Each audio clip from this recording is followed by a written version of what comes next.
And now, ABC's 2020. Are you really serious about this? Tonight on 2020, we're on the hunt for people accused of preying on the most desperate. You people are bullshit liars. You're just an actor. You don't know what the hell you're talking about. He's one to talk, promoting an alleged miracle cure. Meet the Archbishop of the so-called church, claiming hundreds of thousands of followers. The church is under no law. A breakthrough in a bottle, curing diseases from autism to cancer. I could say that I've been totally cured. But what's in those miracle drops? It's an industrial bleach. Our 2020 hidden camera investigation. Are you harming people, do you think, with this, sir? I don't think I'm a regular lunatic. I really do. Here's Brian Ross. It was a cloudy Saturday morning in Southern California as our 2020 crew waited in this hotel for the arrival of the man who calls himself the Archbishop. 59-year-old Mark Brennan had no idea 2020 was on his tail. And over the next 2 days, we watched, with hidden cameras rolling, as the Archbishop went about his business, making claims that what's in this glass is a miracle cure for virtually any disease. This is our sacrament. Preying on the desperate and vulnerable, including women with breast cancer and the parents of autistic children. I would like to see somebody go get these people. On this day, the Archbishop's cathedral was a hotel conference room.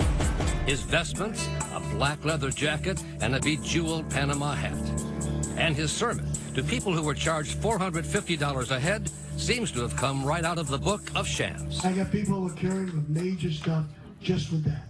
From prostate cancer to brain cancer to autism. All by drinking what he calls the sacraments of the Genesis 2 Church of Health and Healing, available for anyone who makes what is called a donation. It's like watching a really good magician's show. Dr. Stephen Novella of the Yale School of Medicine has spent much of his career exposing all kinds of medical quacks. We're looking at the best, the people who have hit upon something that sells. Mr. Brennan?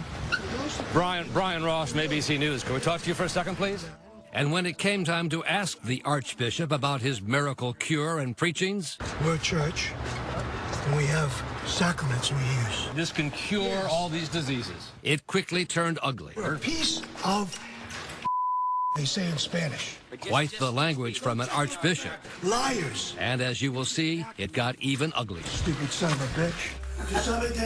For years, Mark Brennan has targeted people he calls the uneducated and simple, traveling the world, from Africa to Latin America to the Caribbean, making a good living as a man of the cloth. And now in the U.S., with slick internet videos, I could say that I've been totally cured. and under the guise of a church, the Archbishop and his supposed miracle cure, called MMS for Miracle Mineral Solution, are attracting an online congregation of followers that they say numbers in the hundreds of thousands.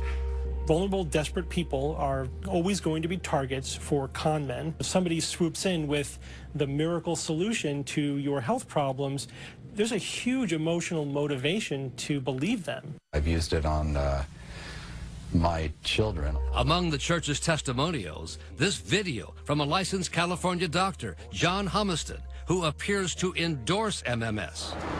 But when we set out to verify the claims of Dr. Humiston, he told us he no longer uses MMS and never believed it could cure any disease. You regret having done that? At this point, yes, I'd say I regret having done that, yeah.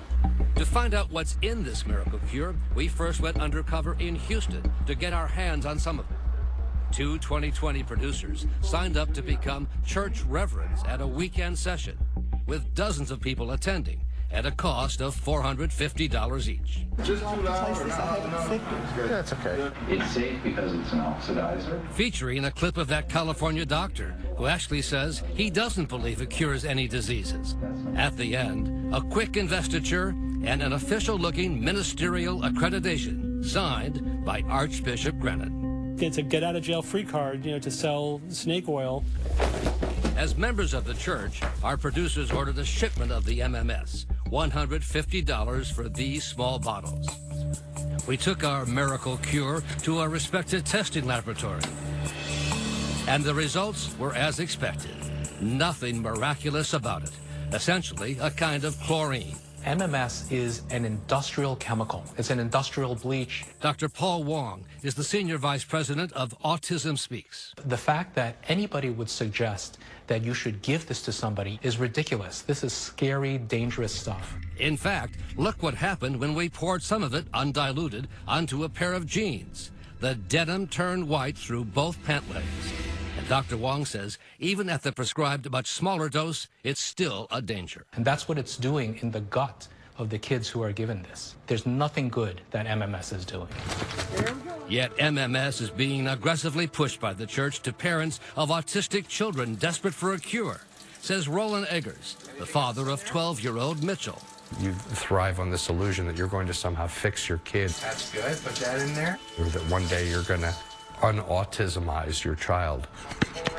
But Eggers says he quickly knew to stay away from MMS for his son. Let's walk down to the chicken coop. After doing just a little online checking. They've got their own Facebook group. There are people admitting to using this stuff on their children. The children are experiencing side effects like loss of bladder control. They're developing these strange facial rashes, which are more like chemical burns, actually. We're talking about autistic children. A great many of them wouldn't be capable of telling you if this was bothering them. And for women with breast cancer, relying on MMS could be potentially fatal if used instead of established medical treatments. The pharmaceuticals. But that's what Archbishop Brennan was preaching just this month on his church YouTube channel. Rely on MMS, not mammograms or doctors. If you get breast cancer, I don't guess they deserve it, you brought it on. I think that kind of advice is terrifying. Dr. Jennifer Ashton, ABC's senior medical contributor, was appalled to hear what the Archbishop had to say. To go so far as to blame any woman for having or getting breast cancer, to me, is absolutely unacceptable. Did Sylvia love sailing? Oh. But it was only after the death of the wife of Doug Nash, a retired NASA scientist, that the government began to investigate who was peddling the miracle MMS solution. On a sailing trip to the Pacific with his wife Sylvia, friends offered her a small container of MMS as protection from malaria. About 15 minutes later, she began to indicate that she was feeling bad. What were the symptoms? Diarrhea, nausea, vomiting, and that increased in intensity. But as we saw, the Archbishop teaches that nausea and diarrhea are actually signs that the MMS is working. Nothing to worry about. Laughed off by Archbishop Brennan. Yeah, we go a little too fast to get a little diarrhea, a little nausea. They got diarrhea, a little nausea. There was nothing funny about it for Sylvia Nash. I felt her go slump, and her eyes flipped up in her head and defocused. I think that's when she actually died, when her heart stopped. Right there? Right there. In your arms? In my arms, yeah. An autopsy could not determine the precise cause of Sylvia Nash's death. And the church denies MMS played any role, to the outrage of her husband. MMS did kill my wife. There's no question in my mind. And now Nash is working to help expose MMS and the leaders of the church who are pushing it. Those that were there, we remember with care. Especially the mystery man at the very top of the church, its founder and high priest, Jim Humble, who says he discovered the miracle cure. But Humble's whereabouts have been a carefully guarded church secret until our 2020 investigative team finally tracked him down across the border in Mexico in a small town outside Guadalajara, somewhere down this dirt road.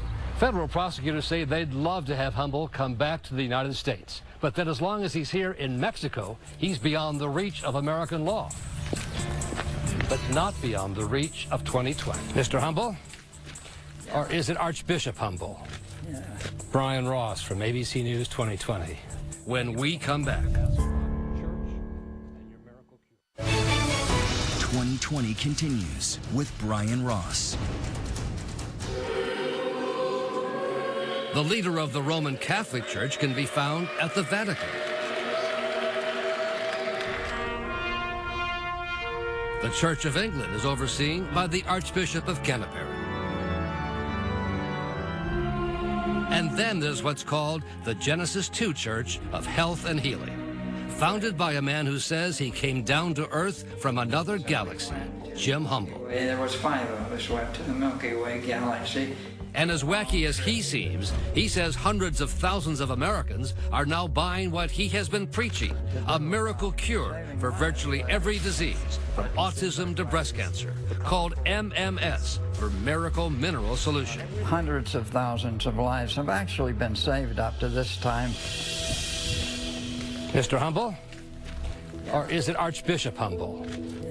Brian Ross from ABC News 2020. And when we caught up with him in Mexico, without his church vestments of white pants and bejeweled Panama hat, Humble hardly seemed like the high priest of a church. The government says what you're selling is poison, that you're hurting people, you're hurting children. There may have been deaths. What do you say about that? I say it ain't true. You stand by this? Of course. You think that's a good thing for children to take? I do, yes. Women with breast cancers take this, you think? Yeah, many women with breast cancer have been cured. Is there any proof of that, sir? I have. There's no proof of that, and you know it. Thousands. Aren't you just a con man? Well, I don't think so.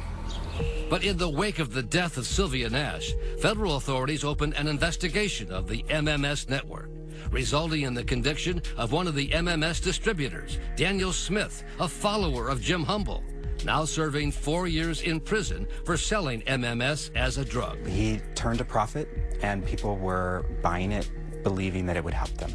Assistant Attorney General Ben Miser says email evidence showed Smith was in it for the money, that he and others in a company he formed expected to become $6 million men by selling the miracle cure. And that was all at the expense of individuals who were made sicker. And with the church claiming that millions of MMS kits have been sold and some 1,700 reverends who have gone through training seminars, there's big money at stake. You take $100 for every head, don't you? Something like that. But when pressed for details about his cut, the money didn't matter. That would be one reason, I suppose. Church leader Humble became unhappy with our questions. I'm tired of this interview. I'm going to leave. Sorry. As long as the high priest Humble stays in Mexico, it may be difficult for American officials to investigate him, offering us a papal wave goodbye. And his number 2 man, Archbishop Brennan, boasts the law can't touch him either because he's part of a church offering a sacrament. The church is under no law. That's why you can go to a church and get political asylum. A priest can give a kid alcohol, minor, in public and not get arrested. The cloak of religion does not protect illegal conduct from prosecution. So by calling it a sacrament of a church that they've created, they're still open to prosecution? They could still be prosecuted, yes, if they are selling it in order to cure diseases and are telling people that it will cure diseases. Protocols, sacraments. The Archbishop says the church is collecting donations for the miracle cure, not selling it. Help us, help others. But as we saw in our undercover investigation, Brennan continues to make his outrageous claims. What would you use this for? The cancers, the Lyme disease, Parkinson's, stuff that's taken a long time to heal, and usually within 3 to 6 months they're fine. He says that it can cure pretty much anything. Among those who paid $450 to be inside the supposed church service, our 2020 undercover reporter, Lisa Bartley, of our Los Angeles station KABC, with her iPhone in hand. He told you this would cure breast cancer. He says that that's the very easiest thing that they can cure. In fact, he says all kinds of cancer. Okay? Just with the 1 drop an hour. From prostate cancer to brain cancer to autism. Plus HIV. We get rid of that quick. Easy. Leukemia in children. We got some kids with leukemia. We did 10 hours a day. Okay? Mr. Brennan, Brian Ross, ABC News. Can we talk to you for a second, please? But once outside his hotel conference room pulpit, the Archbishop didn't seem very eager to talk about his miracle cure. Are you harming people, do you think, with this, sir? No. You're not? Not at all. No. And you stand by that this can cure all these diseases? We cure many things. Now joined by his son, also a self-ordained bishop in the church, Brennan had a lot to say about us. ABC's bullshit. Who owns that? The Rothschilds? Huh? What are you talking about? Are you really serious? You're really lost, man. You are so out of touch. You are so out of touch. Do you honestly? Reality. Yes, let me ask you a question. ABC, CBS, Fox News, you're all liars. It's all scripted. This guy's an actor. Are you really serious about this? You think this? Actor. No, I'm a reporter. And you honestly believe this can cure cancer? You're an actor, okay? I'm a reporter. You're a piece of they say in Spanish. But just leave. Go check out the facts, okay? With our church service. I've asked for live interviews, yes. And I've got the facts. And you people are bull liars. And you're just an actor, you puppet. You little puppet. Look at you. Look at me, sir. Do you know this about the FDA, sir? You don't know what the hell you're talking about. I do know what I'm talking about, you don't know. You're a scripted actor. Have you seen this? That's all you are. Enjoy yourself, buddy. Stupid son of a bitch. And then the Archbishop went back inside to his church service to tell his congregation about the encounter of 2020, saying he looked forward to our investigative report. I hope they think I'm a raving lunatic. I really do. Because we gotta get people's attention, you know? MMS as a medicine is a fraud. MMS is not a medicine. It's a dangerous substance. It harmed me greatly by causing my wife and my partner in sailing to be no longer with me. I don't know that I have the depraved enough mind to actually explain how these people are motivated or how they live with themselves. What kind of psychosis they're engaged in that allows them to walk around like this. You're preying on desperate mothers and fathers. How can you not call that evil? Hello, I'm Elizabeth Vargas. And I'm David Muir. And what you just heard is our question really right here tonight. Is it evil? Do you think they're pretending to have a miracle cure to rake in money? Let us know on Facebook and Twitter and use the hashtag ABC2020. But without question, there are people who are pretenders, making up all new identities, faking disabilities for big bucks, and wait till you see how far they've gone. Coming up, she was a small-town waitress at the local diner. So how did she reinvent herself as French royalty? You've described her as the grande dame. And what reality stars are now facing reality, busted for disability fraud? That's our guy right there. There's our mark. The Pretenders, when we return. It's easy to understand indulging in a fantasy life to take yourself out of a humdrum one. But what about when that fantasy leads to full-blown pretending? Rebecca Jarvis with someone who went from serving French fries to serving up a scam as a French royal.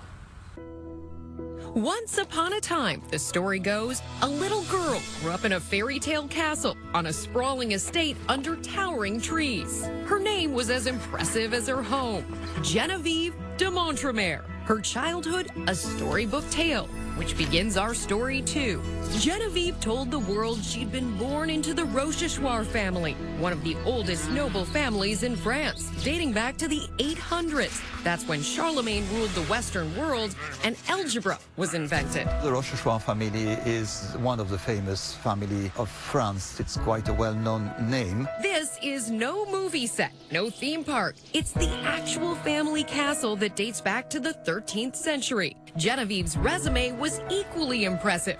Educated at the finest European schools, earning degrees to match her pedigree. She was an MD and a PhD. In genetics. But this story isn't the full story. We turn from France to Fresno, the Central California city where Geneviève de Montremer debuts in the early 1990s. Her past shrouded in mystery. Her future, aglow with ambition. People come from all over the world to start a new life here. It's down to earth. It's not pretentious. There's also a lot of great wealth in kind of a quiet way. Geneviève, yes, that's her crown, finds her prince when she meets Dr. Michael Weiler, a wealthy pathologist. They marry in 1991, have a little girl, and eventually settle on this lush 15-acre property. Genevieve's prize jewel is her stable of a very expensive and extremely rare breed of horse called Friesians. She had way more than $1 million worth of horses, easy. She was a legend amongst the Frisian community. Yep. She was a geneticist. She was revolutionizing Frisians in America. You were starstruck. Yeah, the fact that she would talk to me when she had all these horses and she knew all these things. Cheryl Skeegan and her husband Brian Gwartz both had a lifelong love of horses, and she was eager to chat with the storied Genevieve. You've described her as the grande dame of the Frisian world. She exuded tremendous influence. Did she flaunt her wealth? Oh, yes. Oh, I don't deal with that. You know, my people deal with that. Genevieve was famous for her lavish extreme events and parties. What were the parties she hosted in her home like? They were great. She had a beautiful home. And she would have a huge catered lunch and the tennis courts and a beautiful covered arena. It was just spectacular. But Genevieve herself was somewhat of a recluse. Like Elsa in Frozen, she rarely came out of her house. Few photos exist of her from this time. She told people she was battling leukemia. And on those rare occasions she was seen, friends say she almost always wore an IV like the one seen here. What did she tell you about her illness? That she was dying of leukemia, that she didn't know how long she had. I saw her twice, and I think that's more than most people have. Over how many years? Over 10 years. But behind those stable doors, Genevieve de Montremer was hiding a queen-size secret. A secret that no one in her elite equestrian world could have ever imagined. A mere 30 miles away, we find a man named Gary Hoffman. He knows the face in this picture. Who could forget it? But he says this woman's real name is Genevieve Sanders. First impression. Beautiful young lady, very smart. The kind of person that, hey, I'd like to get to know her. Genevieve Sanders was an all-American girl from Lindsay, California, the daughter of a farmer. She never earned a PhD, and he says she didn't know much French. Gary met her while she was a student at Fresno State University, and he was a teaching assistant. We got to know each other quite well, just hanging out here, going over to the library next door. After 2 years, the farmer's daughter and teacher tied the knot. They lived on a tight budget, not quite in a shoe, but in a very modest home. Genevieve took waitressing jobs to keep the cupboard from going bare. But that crown was real, just wasn't from France. Check out her sash in this picture. Yes, Genevieve Sanders was the reigning national raisin queen. Here she is arriving on a 2-week trip to Japan to bolster raisin sales around the Pacific Rim. She seemed to really enjoy the spotlight. Yeah, she definitely enjoyed it. She enjoyed that little bit of taste of low-level celebrity she had. She could sort of see how this could be transformed to something else. Now, at this time, Madonna was queen of the pop charts. That's important because Gary says her transformation from Michigan girl to global superstar inspired his young bride. Genevieve was very much into that, and how a young woman could put on this persona and through all these videos project herself in this character. The metamorphosis is gradual. Genevieve starts adopting a French accent while she's waiting tables at the Sutter Bar and Grill in Fresno. What did you think at the time? I thought it was kind of funny. At home, she would get in front of the mirror and say a few words. I just became to think that it was reinforced, it was rewarded, it was something that people liked to talk to her. She became that much more interesting. The act worked. It brought bigger tips, and soon Genevieve is almost going full-time French, even at home. You had to have realized at some point this is a little kind of crazy behavior. She was my wife, and I loved her. Eventually, Gary starts looking for an exit out of the land of make-believe. Divorce papers are his ticket. I'm glad I'm out. Years later, Genevieve was able to fully realize her phony French dreams when she married the wealthy Dr. Weiler. Her plebeian past has been replaced with the fabricated tale of her noble birth. And it might have worked, but some say she starts to take the Marie Antoinette act too far. She could hurt you. She could hurt you emotionally, she could hurt you financially, and she was mean. I did something that upset her, and at that point I was supposedly not allowed on her property. But how can you stay angry with a woman dying of leukemia? It was no secret. Genevieve's failing health is even the subject of an article in this National Horse magazine. Then in late 2007, her husband announces that Genevieve succumbs to her illness. But was her end just the beginning? Coming up, chapter 2 of our story, as both Genevieve and her buried past return with a vengeance. I was flabbergasted. I couldn't breathe for a second. It was just unbelievable. 2020 returns with The Pretenders. Chapter 2 of our tale picks up with the news that Genevieve de Montremer has died, and the heartbroken world of Frisian horse breeding prepares to bid her adieu. They dedicated the national show to her. You know, she was like a heroine. This sorrowful obituary pays tribute to the matriarch of the Frisian community. People were devastated. But there's no funeral. Her friends are told this is because her body has been buried back in France according to an ancient family ritual. The French family in France, they took her heart, put it in a cathedral. Her French death certificate, seen here, circulates among the grieving horse community. Back in California, Genevieve's distraught husband, Michael Weilert, says he can no longer bear to live here without his wife. He puts the place up for sale, touting it as a hot property built and decorated to the standards of excellence demanded by the French aristocracy. Asking price, $2.3 million. Cheryl Skegan and Brian Gewirtz were in the market for a property for their horses. How was Michael Weilert coping with his wife's death? He stood in front of the front door with us and actually cried over his wife's death. In May 2009, the sale goes through. But when the new owners take possession, they say the place is far from fit for a king, uncovering unremedied structural problems that they estimate would cost at least $800,000 to fix. And the minute we actually confronted him with that, it was, "You'll have to speak to my lawyer." In preparation for their lawsuit, Cheryl and Brian say they come across something startling. That's Genevieve's signature on the deed to the property. But zut alors, it's dated March 20th, 2008, almost 4 months after she died. I was flabbergasted. I couldn't breathe for a second. It was just unbelievable. We thought the deed was forged. And then we got the notary, and the deed was not forged because he remembered meeting Genevieve de Montremer. How was this possible? You know, it was just unbelievable. They dig deeper and find her first husband, Gary Hoffman, and he reveals her other big secret. Genevieve is a phony francophone. You are called in to be deposed. Yes. Were you surprised? Yes. What had been just talking at a restaurant to maybe get better tips became something that was a true character for her, 24 hours a day, 7 days a week.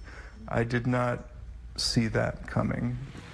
Word quickly gets around the equestrian community. Oh, it spread like wildfire. It was basically, I can't believe it, I can't believe it, I can't believe it, and yet it's, oh my God. In their suit, Cheryl and Brian allege that those claims about the royal status of the property were all a fraud, cooked up by Genevieve and her husband to inflate its value. This is ABC 30 Action News. The two claim de Montremer was French royalty. Cheryl Skegan says their false claims drove up the price of the property. The case heads to trial, and it's not just the Frisian world that's watching. Fresno can't get enough of the story. I think they could write 5 books over this and make this a fantastic soap opera. Which brings us to the strangest moment in this fantastic soap opera. Here begins videotape number 1 in the deposition of Genevieve de Montremer. This is a deposition video unlike any other, recorded not in a lawyer's office, but by Genevieve's bed, her doctor at her side. She been sedated, doctor? Not to my knowledge. She spends a portion of the deposition hiding under her covers, but she insists she's not pulling a Princess and the Pea routine. She's just too ill to respond. Did you ever work as a waitress? Okay. Is that a yes? Okay.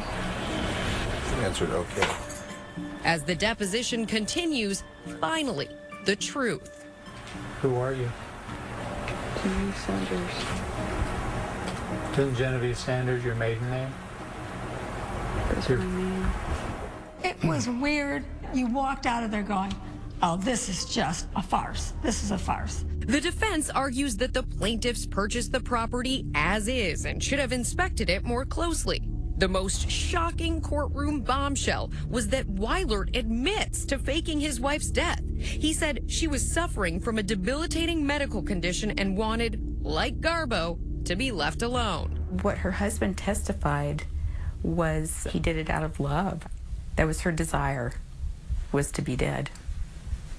And so he made it so, at least on paper. After 8 weeks, Cheryl and Brian win their case. Cheryl Skeegan shed a few tears after a multi-million-dollar verdict in her favor. They're awarded more than $1.5 million in damages. They read the first count, so I go, oh my God, we've won everything. Today, Genevieve and Michael are living in more modest digs in Clovis, California. Clovis, by the way, is also the name of a medieval king, perhaps the closest she will now come to French royalty. Genevieve and her husband turned down our request for an on-camera interview.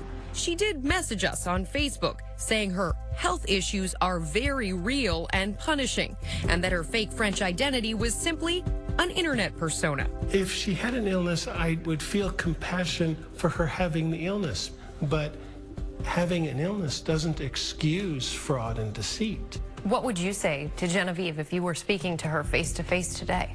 Stand on your own 2 feet and apologize to all of the people that you hurt.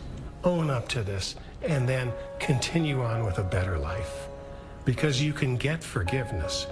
Sounds like Brian and Cheryl haven't given up hope that there still could be a happily ever after. Next. Kathy Caswell, come on down. Remember her? The poster child for workman's comp fraud? You've seen her busted. Tonight, she's got company that might surprise you. Reality TV stars. Busted. When The Pretenders returns. Is it workers' comp or workers' con? People pretending to be too sick to work, but then caught in the act, going wild away from the office. It might look funny, but it is not a laughing matter when you, the American taxpayer, are then stuck with the bill. Here's Cecilia Vega. Kathy Caswell, come on down. Who could forget this woman who said she was too hurt to work, yet spun the big wheel on The Price is Right? Or the beauty queen who sashayed down the runway on a foot that she supposedly injured on the job. Tonight, meet a new member of our fake injury Hall of Shame, stalwart fisherman Paul Hebert. He harpoons, hauls, and heaves gigantic bluefin tuna fish on National Geographic's reality show, Wicked Tuna. It's like tying a rope onto a train. But at the same time, Hebert was reeling in big Hollywood bucks. Prosecutors say there was something fishy going on. Now under fire, a TV reality star who said he couldn't walk properly. It turns out the salty seafarer made national headlines for hauling in tens of thousands of dollars in disability payments for an injury to both of his legs that he claimed left him unable to work, walk, or lift heavy weights. Heavy fish. What you haven't seen until tonight is Hebert facing the music. When we caught up with him, the fearless fisherman denied being a scammer, saying that while he did catch a fish this big, it wasn't so heavy after all. Tuna fish is the easiest job I've ever done in my life. Been doing it since I was right out of diapers. We'll see Hebert again a little later, but it turns out he's not the only person with TV fame accused of making false claims. Meet Joseph DeRico, a former New Jersey cop who sustained a left leg injury on the job, resigned from the force, and started collecting a $70 grand a year pension for total disability. But watch as DeRico shows up here on the True TV reality show Bear Swamp Recovery. And like a crazed grizzly, he plucks grown men from monster trucks and tosses them aside like rag dolls. When you're totally and permanently disabled, what do you get? You get 66.6% of your salary tax-free for the rest of your life. John Sergio served on the New Jersey Retirement Board that pulled the plug on DeRico's pension after they saw his reality show stunts. If he could do this, he could be a police officer. DeRico is appealing the decision. Now, all these scammers just couldn't stay out of the spotlight, which investigators say made it a cinch to catch them. But intrepid New Jersey private eye Barry Kroll knows that most fake injury investigations take a lot of time and creativity. That's our guy right there. There's our mark. We've been out sleuthing with Barry before, and she will go the distance to get the surveillance goods she needs to make her case. I've seen you put on wigs. I've seen you drive like crazy. Is there anything you won't do to get your guy? There's not much that I won't do. One case took years for Barry to bust. A plaintiff who sued for medical malpractice, saying when he tried to go bass fishing, he had problems because of a botched abdominal surgery. Now, this is somebody who says he can't bend, he can't, everything's uncomfortable for him. Barry follows the suspected cheater as he gingerly makes his way to a doctor's appointment. He's looking sad. But watch, he'll lift up his shirt and start to rub his stomach. Oh, ouch. After leaving the doctor, he heads here. And that is not a prescription he's picked up. Leaves there, he goes to the liquor store. He must have come upon some sort of remedy in that liquor store, because even in all that pain, he picks up his rods and heads to the bay. He hops this guardrail and he starts walking down. He's ready to fish. I can vouch, that is no cakewalk down to that pier. Treacherous is the way I would describe it. They say fishing is therapeutic, but this is truly miraculous. The fisherman had claimed he was too hurt to cast over his head. He's holding the fishing pole, as somebody normally would. He's got his bait on it, and he's whipping it behind and over. Right over his shoulder. Right over the shoulder. When presented with the video, Barry says the plaintiff quickly settled the case. When gotcha video is the goal, Chicago private eye Bob Keene will also go to any length to get it. I've seen him in action from the woods to the roads. And here we go. Oh my God. You love the chase, Bob. Absolutely. You have to be a little crazy to do this job. Crazy? I don't know if the word's crazy. Ambitious, persistent, clever, creative. This might be Bob's most extreme challenge yet, an endurance obstacle course. He's here to track one of the contestants, who Bob says is faking an upper body injury that supposedly left the man too hurt to work. The insurance company handling the claim didn't want us to show his face. Bob begins the race not really knowing what he's in for. That was nice water. And he channels his inner Rocky.